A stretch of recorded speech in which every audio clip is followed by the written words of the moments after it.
If there is one thing that intimidates beginners more than power tools, it is this. Because walking into the lumber aisle as a beginner can feel like walking into a totally different world. There are rows and rows of wood of different colors, different sizes, and all kinds of labels like Douglas fir and select pine and 1x4 and 1x12. And you have no idea what any of that means. And how exactly are you expected to pick the wood board that is right for your project? Hey there, I am Anika, and my goal is to demystify DIY and break it all down for you so you know exactly what board to pick for your project.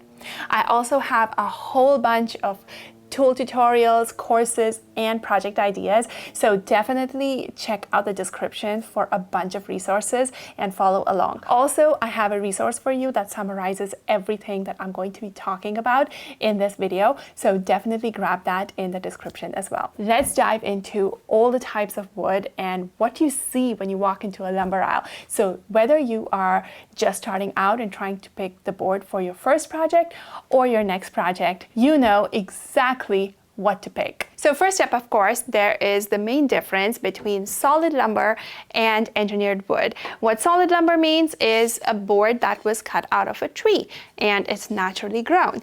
Engineered materials are man-made, so something like plywood or MDF, those are engineered materials. So we will touch on engineered materials quickly at the end, but let's talk about solid lumber. All solid lumber essentially falls into two main categories. You got softwoods and hardwoods, and contrary to what your first thought might be, softwood and hardwood has nothing to do with the wood being soft or hard.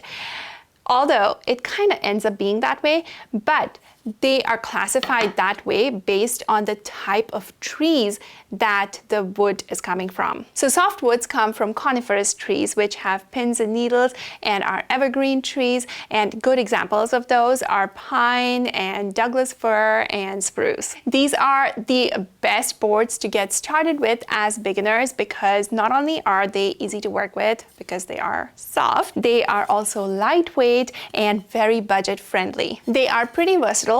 They can be painted or stained, although when you're trying to stain them, you do want to make sure that you follow a few rules, and I do have a detailed video on staining them, so definitely take a look at that if you're going to be staining your project. But softwoods like pine and fir and spruce make great beginner-friendly materials to get started, especially because they are so budget friendly. If you end up making errors and having to scrap a bunch of material, it is not a big deal. Now you do want to remember that they are kind of soft, so they are prone to denting and scratching and damages. So I wouldn't recommend using this on heavily trafficked surfaces like a tabletop, although I have used it on tables, and if you give it a good coat of protection and it lasts decently well. So it's great to get started. Start with it for your beginner projects, but then when you are ready and comfortable, you can move on to hardwoods. Now, hardwoods, on the other hand, come from trees that are known as deciduous trees, or trees that lose their leaves during autumn, or trees that are fruit bearing. So examples of that are walnut, maple, mahogany, cherry, and these are much harder, durable, stable, and longer lasting. So if you want furniture that's going to last you years and years, this is a great choice. That is why a lot of high-end furniture and cabinetry is made with these, and these are known for their gorgeous coloring, so you really don't want to paint or stain these. All you need to do is apply a finishing oil to really bring out their beautiful colors. So those were the basic classifications of softwoods and hardwood, but there are so many different species that are available in the home improvement store or your local lumber yard, and I have a detailed table that talks about each of the species, their classification, whether it's a softwood or a hardwood, and their features and their uses. So that table is a part of the printable, so definitely check that out. It is in the description. The next question is, do you really want to buy wood from home improvement stores, or do you want to go to a lumber yard? Now, as a beginner, I highly recommend you get started with a home improvement store because they are much less intimidating and a little bit easier to navigate, and you don't need to learn a whole lot of terminology to be able to navigate them. On the other hand, if you are able to find a local lumber yard, they can be cheaper than a home improvement store, and they will definitely have a lot more options, especially for hardwoods. However, they can also be very intimidating if you don't understand all the terminology. So if you're just getting started, I highly recommend just getting started with a local home improvement store, and I am going to show you exactly what is available at a home improvement store and what you want to pick and what you don't want to pick. So let's get started. Before we go into the store, let's talk real quick about wood sizing. If you have done any kind of woodworking at all, you know that the size of the wood that we kind of call them, like a 1x2, a 2x2, 1x4, 2x4, 2x6, all of that is not what the wood actually measures. So 1x2, 1x3, 1x6, 2x4, those are called nominal sizes. And that is the size that the wood is cut to from the tree. However, once it's cut, it dries up and it goes through the planing process, etc. And the final dimension is usually less than what it started out with. I have a detailed table explaining all the dimensions for softwoods and hardwoods, and all of that is included in the resource that is linked in the description below. Now that you have an idea of the various types of wood that are available, as well as the dimensions, let's take a walkthrough of the home improvement store and see what woods are there and pick the ones for your projects. Now, the first thing that you will most probably see when you walk into your store, and I found this in almost all the home improvement stores I've gone to, is a pile of boards that are called furring strips, and they usually come as 1x2s, 1x3s, and 2x2s, or you might also find 1x4s, but that is a pile of furring strips. And these ones, when I first started out, I was amazed because 1x2s were about 80 cents. And I was like, really? I can build an entire table out of all of these, like the 1x2s and 2x2s, combine all of that, and I can build it for less than $10. And that was amazing, but I soon realized that it was nearly impossible to find good quality boards because they were rough, they were uneven, and it was almost impossible to find straight boards. Now, the problem with these are that they are not actually meant for projects where you can see the board. They're meant for like structural supports behind walls and ceilings. So you definitely want to stay away from furring strips. The next type of wood that you're going to see are what are called common boards, and these are also sometimes called whitewood, and they're usually made of pine or spruce or fir, and most commonly what you'll see are pine. They are a great option for budget-friendly projects because these are the softwoods. They are affordable and lightweight and easy to use and cut and drill, and they have a rustic look to them because they have a lot of knots and a lot of character. So they are great for painting. Staining them can be a little bit tricky, and I do have a detailed tutorial on how to get the best possible staining results on these. So definitely take a look at that. But overall, these are the boards that are perfect for beginner-friendly projects. And most often you will find them in 1x thicknesses, so 1x2, 1x3, 1x4, all the way to about 1x12. And that means that they are 3/4 inch thick. I use them all the time, and a few examples are the kids desk or the convertible toddler desk or the nightstand or the hexagonal table. I use them all the time, and they make great beginner friendly boards to get started with. But however, remember, they can be a little hard to sift through to find good quality boards because they do have a lot of knots and they can be rough and they need a lot of prep. So if you want to save a little bit time, at the expense of a little bit more money, you can go with what is called select pine. And select pine is beautiful. It has little to no knots. It is a much smoother surface, and usually I can just get started with the project without having to sand it down, and it's pretty much ready to be painted. And if I want to stain it, I just sand it down to 220 grit. It is about 3 to 5 times the cost of a common board, so there is a trade-off over there, but to me it vastly cuts down on the time I have to spend to prep the project, and it's totally worth it. So I have actually started using those a lot more. I pretty much use the 1x2s, 1x3s, 1x4s, and the 2x2s on all of my projects, like the upholstered bench with storage, or the A-frame desk, or the bookshelf with the lattice back. One other type of board that you will see is a pre-primed pine, and this is basically exactly what it sounds like. It's a pine board, and it's already been primed for you. So if you are going to be building something that you intend to paint, this is a great option, because then it cuts down your time of having to prime it. So I actually used it on the painted bookshelf build. However, it's really convenient if you're doing a home improvement project. So I have used pre-primed boards for the board and batten wall, or when I was adding slats to my island. It basically just saves you a whole step and just speeds up the process. But of course, that also comes at a cost. So there is a trade-off for cost versus effort. Now let's talk about construction lumber, which are essentially the 2x boards. So 2x4s, 2x6s, 2x8s, 2x3s as well.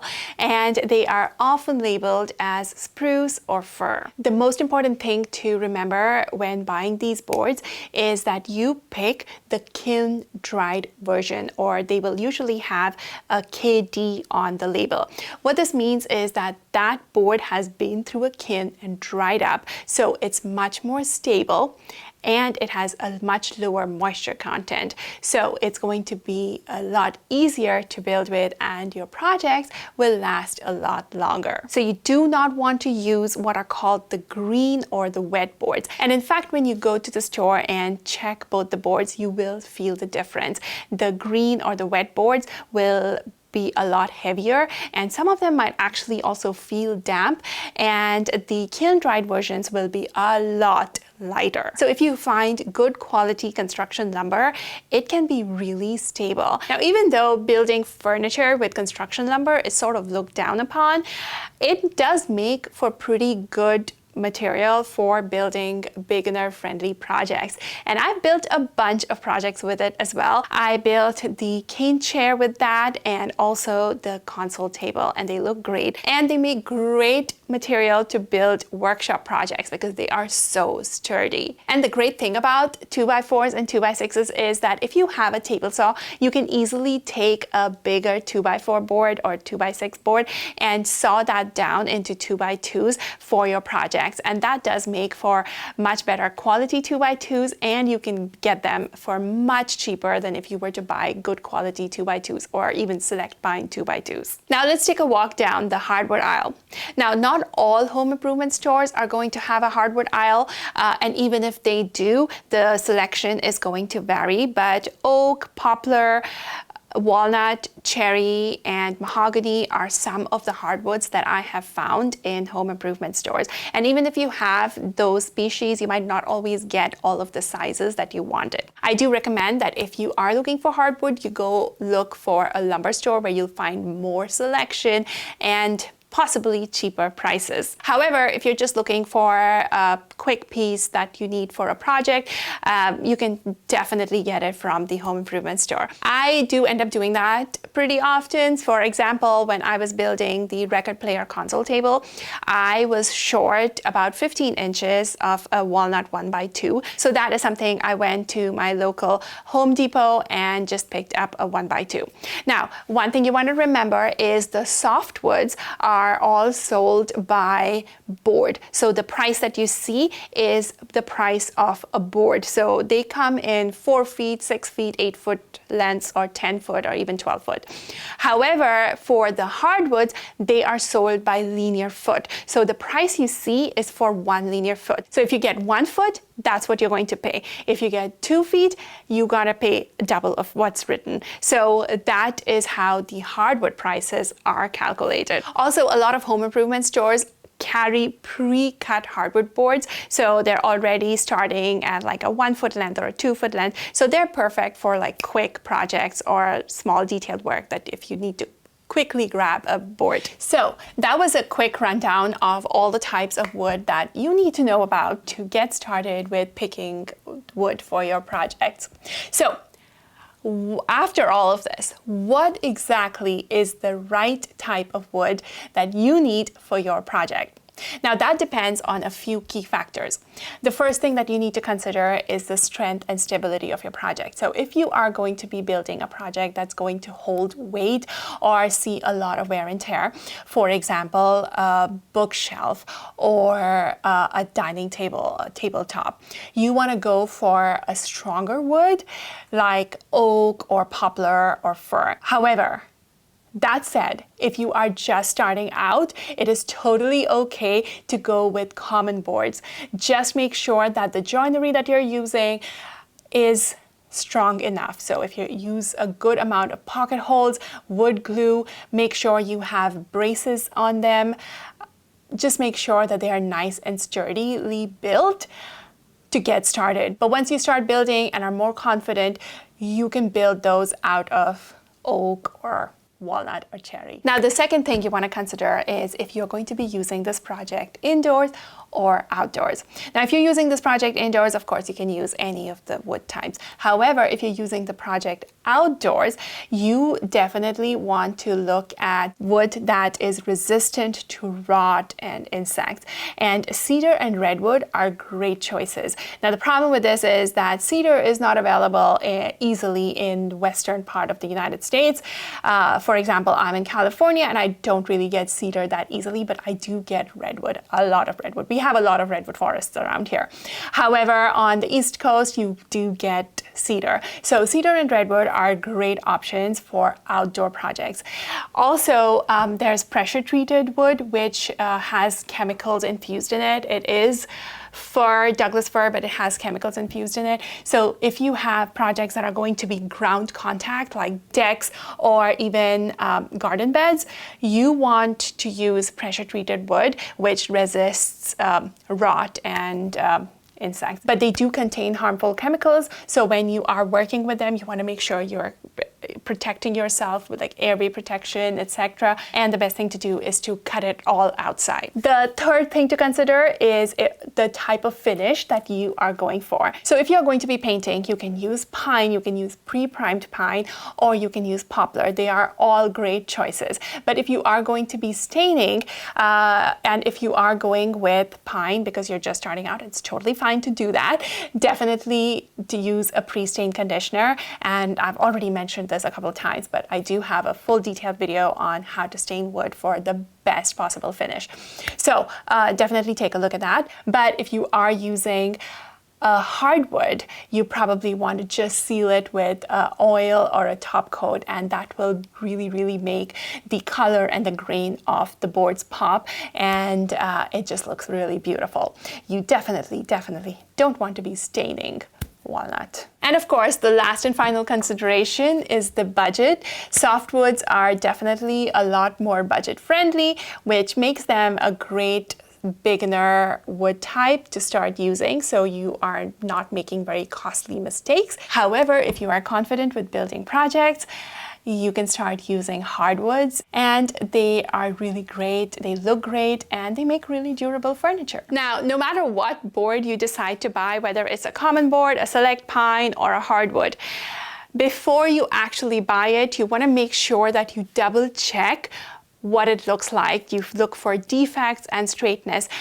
because unfortunately buying lumber is very different from buying anything else. You can't just walk up to the shelf and pick up one of the pieces and walk off. So the first thing you want to do is you want to hold the board such that you are looking down an arrow on a bow. So you want to hold one end of the board near your eye and look down its length. You want to make sure you're not seeing any bowing, twisting, or cupping. So what it looks like is if there is a bow, it will look like the length of the board is curving. If there is a twist, one of the corners will be twisted in a different direction than the other end of the board.